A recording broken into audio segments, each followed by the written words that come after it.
From the beginning of this year until August, this 12-year-old girl had been continually defiled by her neighbor, who was her mother's friend. She lives in Buikwe district. Najja ku buliri ekiro nali sinamwekanna bwekanzi olwaddako maama n'aŋŋamba ntwaleyo ebikuta n'aŋŋamba jjangu tugende mu kalutuusi tukyabe enku. It was only in August that she opened up to her mother. Ndeeta emboozi mbiri nazijja nawo tugindi omugamba munnange bakitowa nange awo yakambuuza ebigambo bye boogedde nga ku mwami oyo bonna badde ng'obuwulira tayisa bakazi tayisa ki. The suspected defiler fled the village, although police investigations are ongoing. Since the first COVID-19 lockdown last year, there has been a steady increase in violence against children. An assessment carried out by the Joining Forces initiative, led by Save the Children International, found that by the end of December 2020, 65.8% of children reported an increase in violence by their caregivers. Now the government has relaunched the toll-free Uganda Child Helpline, or Sauti 116. For 1 month, we will promote the use of the helpline in Kampala, Wakiso, Busia, Bujiri, Gulu, and Obongi.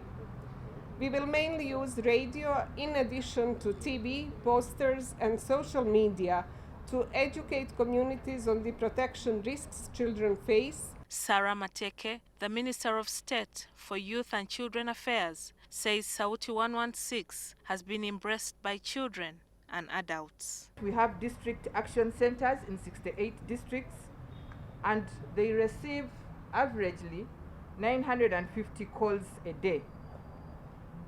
Also, starting this year, the helpline will offer support to victims of gender-based violence. Child neglect is also on the rise. In January, 27-year-old Saidat Nassali was abandoned by the father of her children. They had their first child when she was 16. The father of her children is a land surveyor. Yatuuka lwa nsonga ya Nazaala. Kuba Nazaala yagamba tanjagala kuba saasoma. Kati bwe twayawukana ate Nazaala n'angamba abaana mbamuwe ng'ate nga nze sisobola kumuwa abaana bange. Kati n'agamba mutabani we abaana aleme obbalabirira.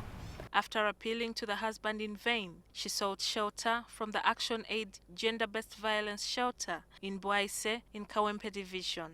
Eventually, though, she took her children to the village in Rubaya, Mbarara district. Enyumba gye twalimu nenjivaamu kuba yagaana ogisasula nenjivaamu. Kati kwe namala okuzaala ng'omwana yakaweza omwezi kwe kufuna mukwano gwange yandeeta wano ng'ebya poliisi mbikooyi. Angela Teddy Akello, a psychosocial officer at the Gender-Based Violence Shelter, says child neglect has been worsened by the pandemic. So many men have disappeared. They've disappeared and put off their phones, and the woman they've been cohabiting with cannot even trace the nearest relative. The new Sauti 116 hotline gives hope for a reduction in violence against children. Gillian Nantume, NTV Tonight.